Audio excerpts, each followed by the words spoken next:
आपने कभी सोचा है कि जब हम देवी की पूजा करते हैं तो हमारे सामने 10 अलग अलग रूप ही क्यों आते हैं?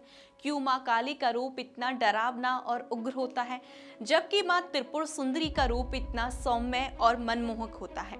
आज की इस विशेष वीडियो में हम उन रहस्यों की परतें खोलेंगे जिन्हें 10 महाविद्या कहा जाता है। हम जानेंगे कि क्यों महाकाली को हमेशा सबसे पहले रखा जाता है और क्यों त्रिपुर सुंदरी को ब्रह्मांड की सबसे शक्तिशाली माता माना जाता है। क्या ये सिर्फ पुरानी कहानियां हैं या इसके पीछे कोई गहरा मनोवैज्ञानिक और ब्रह्मांडीय विज्ञान यानी कि कॉस्मिक साइंस छुपा हुआ है? अगर आप भी इस गुप्त संदेश को समझना चाहते हैं और जानना चाहते हैं कि आपकी जीवन यात्रा इन देवियों के क्रम में से कैसे जुड़ी हुई है, तो इस वीडियो को अंत तक जरूर देखिएगा। चलिए शुरू करते हैं इस दिव्य यात्रा को। नमस्कार, श्री दिशा भक्ति देख रहे हैं आप और मैं हूं आपके साथ प्राची मिश्रा। सबसे पहले जानते हैं कि महाविद्या का मतलब क्या होता है। संस्कृत में महा का अर्थ होता है महान और विद्या का अर्थ होता है ज्ञान, यानी कि वो 10 महाज्ञान जो आपको इस संसार के चक्र से मुक्त कर सकते हैं। तंत्र शास्त्र कहता है कि ये 10 देवियां केवल भगवान के रूप नहीं बल्कि ये चेतना की 10 अलग अलग अवस्थाएं हैं। ये हमारे मन की गहरी परतों और ब्रह्मांड की ऊर्जा का प्रतिनिधित्व करती हैं। अक्सर लोग सोचते हैं कि देवी की पूजा सिर्फ वरदान मांगने के लिए होती है, लेकिन महाविद्या की साधना आत्मा को निरखने के लिए भी होती है। यहाँ सवाल उठता है कि इन 10 महाविद्याओं का एक खास क्रम क्यों है? क्यों महाकाली से शुरू होकर ये यात्रा कमला देवी पर ही रुक जाती है? इसी क्रम में आज के हमारे 2 मुख्य किरदारों का रहस्य छुपा है, माँ काली और माँ त्रिपुर सुंदरी। 10 महाविद्याओं में सबसे पहले नाम आता है महाकाली का। उन्हें आधा यानी कि आदि शक्ति भी कहा जाता है। बहुत से लोग माँ काली के इस उग्र रूप को देखकर डर जाते हैं, लेकिन क्या आपने कभी सोचा है कि ब्रह्मांड की शुरुआत एक डरावने रूप से क्यों हुई? इसके पीछे एक बहुत बड़ा जीवन दर्शन है।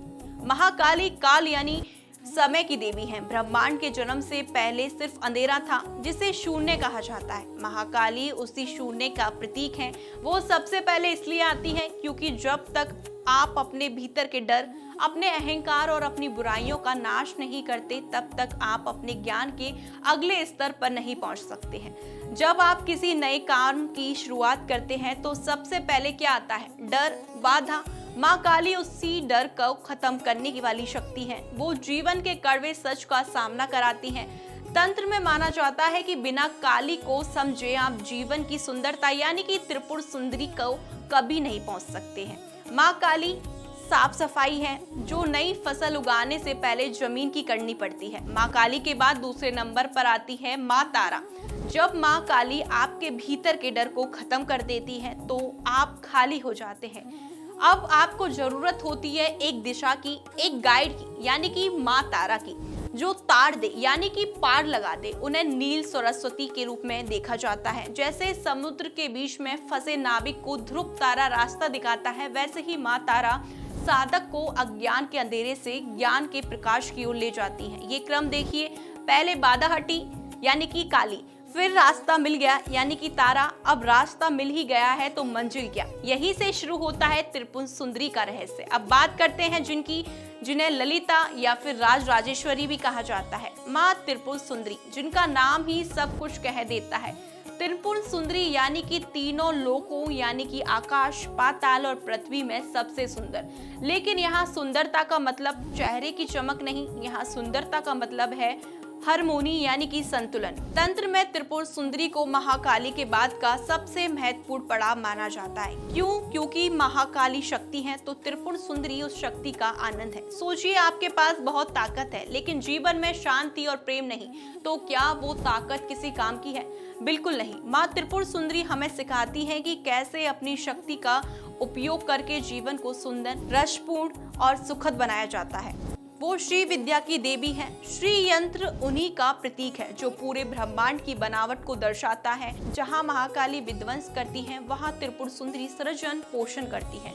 इसलिए उन्हें सबसे बड़ी देवी कहा जाता है, क्योंकि वो हमारी आध्यात्मिक यात्रा का वो लक्ष्य है जहाँ पहुंचकर सब कुछ पूर्ण हो जाता है। ये 10 महाविद्याएं केवल मंदिरों में नहीं, हमारे रोजमर्रा के जीवन में भी हैं। इस क्रम को एक बार फिर से अपनी जिंदगी से जोड़कर देखिए। जब भी आप किसी बड़ी मुश्किल में होते हैं तो आप आपको काली की जरूरत होती है, यानी उस साहस की जो बुराई को खत्म कर सके। जब आप कंफ्यूज होते हैं तो आपको तारा की जरूरत होती है, यानी सही सलाह और ज्ञान की। और जब आप सफल हो जाते हैं तब आपको त्रिपुर सुंदरी की जरूरत होती है, ताकि आप उस सफलता को अहंकार में ना बदलें बल्कि उसे आनंद और परोपकार में बदलें। अगर हम पूरी 10 महाविद्याओं की इस यात्रा को एक बार फिर समझें तो यह सिर्फ देवी देवताओं की कहानी नहीं, बल्कि यह हमारे भीतर की एक यात्रा है। हर इंसान के जीवन में एक ऐसा समय आता है जब उसे डर से लड़ना पड़ता है।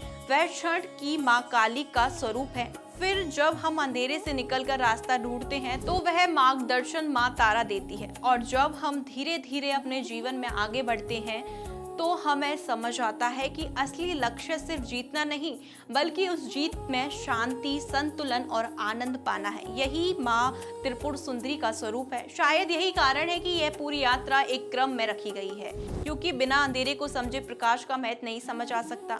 बिना संघर्ष के सुंदरता का स्वाद अधूरा रह जाता है और बिना आत्मज्ञान के कोई भी सफलता पूरी नहीं होती। और सबसे बड़ा सवाल यही है कि क्या हम अपने जीवन में इस क्रम को समझ पा रहे हैं? क्या हम अपने डर को खत्म कर कर आगे बढ़ पा रहे हैं, सही मार्ग चुन रहे हैं और फिर अपनी सफलता को संतुलन में बदल पा रहे हैं? क्योंकि अगर जवाब हाँ है तो शायद आप पहले से ही इस दिव्य यात्रा का हिस्सा हैं। तो आज हमने जाना कि महाकाली शुरुआत क्यों है और त्रिपुर सुंदरी लक्ष्य क्यों। ये क्रम हमें सिखाता है कि संघर्ष में गुजरे बिना सुंदरता हासिल नहीं होती। पहले अंधेरे से लड़ना पड़ता है, फिर सही मार्ग का चुनाव करना पड़ता है, तब जाकर जीवन में पूर्णता आती है। उम्मीद है कि इस 10 महाविद्याओं का ये रहस्य आपको पसंद आया होगा। आप इनमें से किस देवी के स्वरूप से सबसे ज्यादा जुड़ाव महसूस करते हैं, हमें कमेंट में जरूर बताइएगा। अगर आपको वीडियो पसंद आया हो तो वीडियो को लाइक करें, शेयर करें और ऐसे ही जानकारी के लिए देखते रहें श्री दिशा भक्ति।